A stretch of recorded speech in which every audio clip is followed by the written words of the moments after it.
నమస్కారం, ఈగలై ఛానల్కి స్వాగతం.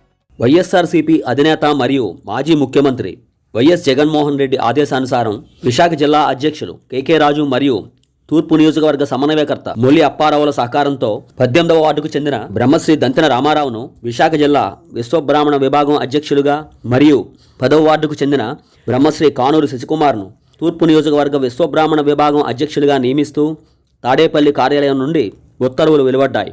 ఈ సందర్భంగా సీతమ్మదార్లోని పార్టీ కార్యాలయంలో సమన్వయకర్త మొల్లి అప్పారావును మర్యాదపూర్వకంగా కలిసి ధన్యవాదాలు తెలిపారు. మరియు బ్రహ్మశ్రీ దంతెన రామారావు, బ్రహ్మశ్రీ కానూరు శశికుమార్లు మాట్లాడుతూ తమపై నమ్మకం ఉంచి తమకు ఈ పదవులను కట్టబెట్టిన పార్టీ అధ్యక్షులు జగన్మోహన్ రెడ్డికి మరియు సహాయ సహకారాలు అందించిన జిల్లా అధ్యక్షులు కేకే రాజు మరియు తదితర పార్టీ పెద్దలకు ప్రత్యేక ధన్యవాదాలు తెలియజేశారు. తమ సంఘీయులతో కలిసి అహర్నిశలు పార్టీ అభివృద్ధికి కృషి చేస్తూ 2029లో వైఎస్ఆర్సీపీని గెలిపించుకునే దిశగా పాటుపడతామన్నారు. ఈ సందర్భంగా పలువురు పార్టీ పెద్దలు వీరిరువురిని అభినందించారు. భవిష్యత్తులో ఉన్నత పదవులు చేపట్టాలని ఆకాంక్షించారు.